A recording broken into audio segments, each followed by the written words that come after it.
ലിജോ ജോസ് വെല്ലിശ്ശേരി മോഹൻലാൽ കൂട്ടുകെട്ടിൽ പുറത്തിറങ്ങുന്ന മലൈക്കോട്ടെ വാലിബനായി കാത്തിരിക്കുകയാണ് സിനിമാ പ്രേമികൾ. ആരാധകർ ആകാംക്ഷയോട് കാത്തിരിക്കുന്ന മോഹൻലാലിന്റെ മറ്റൊരു ചിത്രവും ഇതിനിടെ ചിത്രീകരണം നടത്തുന്നുണ്ട്. മോഹൻലാൽ പൃഥ്വിരാജ് കൂട്ടുകെട്ടിലെത്തുന്ന എമ്പുരാനാണത്. റിലീസിനൊരുങ്ങുന്ന മലയാള സിനിമകളിൽ എമ്പുരാനോളം കാത്തിരിപ്പ് സമ്മാനിച്ച മറ്റൊരു ചിത്രവും ഈ അടുത്ത് ഉണ്ടായിട്ടില്ല. ഇപ്പോഴിതാ തമിഴകത്തു നിന്നും ഒരു പ്രധാന താരം എമ്പുരാനിൽ എത്തുമെന്ന് ചില റിപ്പോർട്ടുകൾ പുറത്തുവരുന്നുണ്ട്. എസ്.ജെ. സൂര്യയാണ് ആ താരമെന്നാണ് ഈ റിപ്പോർട്ടുകളിൽ പറയുന്നത്. വില്ലനായും സഹനടനായും ഒക്കെ തെന്നിന്ത്യൻ സിനിമയിൽ സജീവമാണ് എസ്.ജെ. സൂര്യ. മലയാളത്തിന്റെ വമ്പൻ പ്രതീക്ഷയായ എമ്പുരാനിൽ എസ്.ജെ. സൂര്യ ഒരു നിർണായക വേഷത്തിൽ എത്തുമെന്ന തരത്തിലാണ് സമൂഹ മാധ്യമങ്ങളിലൊക്കെ ഈ റിപ്പോർട്ട് പ്രചരിക്കുന്നത്. ഇക്കാര്യത്തിൽ ഔദ്യോഗിക സ്ഥിരീകരണത്തിനായി കാത്തിരിക്കുകയാണ് എമ്പുരാന്റെ ആരാധകർ. അതേസമയം ചിത്രത്തിന്റെ മറ്റൊരു അപ്ഡേറ്റ് സംവിധായകൻ പൃഥ്വിരാജും പുറത്തുവിട്ടിരുന്നു. എമ്പുരാന്റെ ചിത്രീകരണവും അതിവേഗം പുരോഗമിക്കുകയാണ്. എമ്പുരാന്റെ 2ാം ഷെഡ്യൂൾ അവസാനിച്ചിരിക്കുകയാണെന്നാണ് പൃഥ്വിരാജ് വ്യക്തമാക്കിയിരുന്നത്. 2ാം ഷെഡ്യൂൾ പൂർത്തിയായ ശേഷമുള്ള ഒരു ചിത്രം പങ്കുവച്ചിട്ടുണ്ട് പൃഥ്വിരാജ്. UK-യിലായിരുന്നു 2ാം ഷെഡ്യൂളിന്റെ ചിത്രീകരണം. ഏറെ ആകാംക്ഷയോടെയാണ് ചിത്രത്തിന്റെ ഓരോ അപ്ഡേറ്റുകൾക്കായും ആരാധകർ കാത്തിരിക്കുന്നത്. മോഹൻലാൽ നായകനായി ഹിറ്റായ ലൂസിഫറിന്റെ 2ാം ഭാഗമാണ് എമ്പുരാൻ എന്നതാണ് ആ പ്രതീക്ഷകൾക്കുള്ള കാരണം. മലയാളത്തിലെ ആദ്യത്തെ 200 കോടി ക്ലബ് ചിത്രമായ ലൂസിഫറിൽ അണിനിരന്ന പല താരങ്ങളും എമ്പുരാനിലും ഉണ്ടാകും.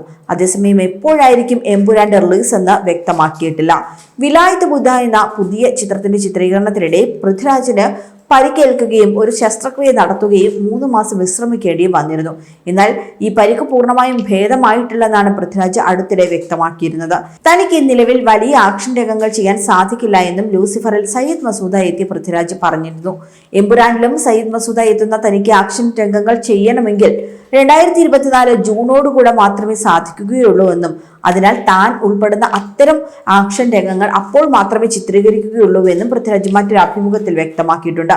ഈ കഴിഞ്ഞ ഒക്ടോബർ അവസാനമായിരുന്നു റഷ്യയിൽ വെച്ചുള്ള എമ്പുരാന്റെ ആദ്യ ഷെഡ്യൂൾ പൂർത്തിയായത്. ഒരു യുദ്ധമുഖത്ത് ഒരു റഷ്യൻ ഓട്ടോമാറ്റിക് റൈഫിൾ തോക്കുമായി നിൽക്കുന്ന മോഹൻലാലിനെ അവതരിപ്പിച്ചുകൊണ്ടുള്ള ഫസ്റ്റ് ലുക്ക് പോസ്റ്ററും അണിയറ പ്രവർത്തകർ പുറത്തുവിട്ടിരുന്നു. യുദ്ധമുഖത്തിന് സമാനമായ ട്രക്കുകൾ കത്തി നിൽക്കുന്നതും മിലിറ്ററിയുടെ ഹെലികോപ്റ്റർ പറന്നെടുക്കുന്നതും ഒക്കെ ഈ ഫസ്റ്റ് ലുക്ക് പോസ്റ്ററിൽ കാണാൻ സാധിക്കും. ആശീർവാദ് സിനിമാസിനൊപ്പം ലൈക്ക പ്രൊഡക്ഷൻസും കൂടി ചേർന്നാണ് എമ്പുരാൻ നിർമ്മിക്കുന്നത്. ലൈക്ക പ്രൊഡക്ഷൻസിന്റെ ആദ്യ മലയാള ചിത്രം കൂടിയാണ് എമ്പുരാൻ. മലയാളം കൂടാതെ തമിഴ്, തെലുങ്ക്, കന്നഡ, ഹിന്ദി ഭാഷകളിലും എമ്പുരാൻ എത്തുന്നുണ്ട്. മുരളി ഗോപിയാണ് ചിത്രത്തിന്റെ തിരക്കഥ ഒരുക്കുന്നത്. എമ്പുരാന്റെ ഔദ്യോഗിക പ്രഖ്യാപനം 2022 ഓഗസ്റ്റിലായിരുന്നു. എമ്പുരാൻ ഒരു പാൻ ഇന്ത്യൻ ചിത്രമല്ല, പാൻ വേൾഡ് ചിത്രമായാണ് നിർമ്മാതാക്കൾ വിഭാവനം ചെയ്തിരിക്കുന്നതെന്ന് നടൻ മോഹൻലാൽ പറഞ്ഞിരുന്നു. ആദ്യ ഭാഗത്തിന് ക്യാമറ ചലിപ്പിച്ച സുജിത് വാസുദേവ് തന്നെയാണ് എമ്പുരാനിലും ഛായാഗ്രഹന്റെ റോളിലെത്തുന്നത്. ദീപക് ദേവിന്റേതാണ് സംഗീതം. സ്റ്റൺസ് ഇവയാണ് ആക്ഷൻ രംഗങ്ങൾ ഒരുക്കിയിട്ടുള്ളത്. അതേസമയം പൃഥ്വിരാജ് നായകനായി റിലീസ് പ്രഖ്യാപിച്ചിരിക്കുന്ന ചിത്രം ആടുജീവിതമാണ്. സംവിധാനം നിർവഹിക്കുന്നത് ബ്ലസ്സിയാണ്. ആടുജീവിതം നടൻ പൃഥ്വിരാജിന്റെ കരിയറിലെ തന്നെ ഒരു മികച്ച ചിത്രമായിരിക്കുമെന്നാണ് പ്രതീക്ഷിക്കപ്പെടുന്നത്. മോഹൻലാൽ നായകനായിരുന്ന മലൈക്കോട്ടെ വാലിബൻ റിലീസിന് എത്തുന്നതും ഒപ്പം നേര് വൻ വിജയമായി മാറിയതുമൊക്കെ താരത്തിന്റെ ആരാധകരിൽ വലിയ ആവേശമാണ് ഉണ്ടാക്കിയിട്ടുള്ളത്. കൂടുതൽ വാർത്തകൾക്കായി B4 Blaze ഫോളോ ചെയ്യൂ, സബ്സ്ക്രൈബ് ചെയ്യൂ.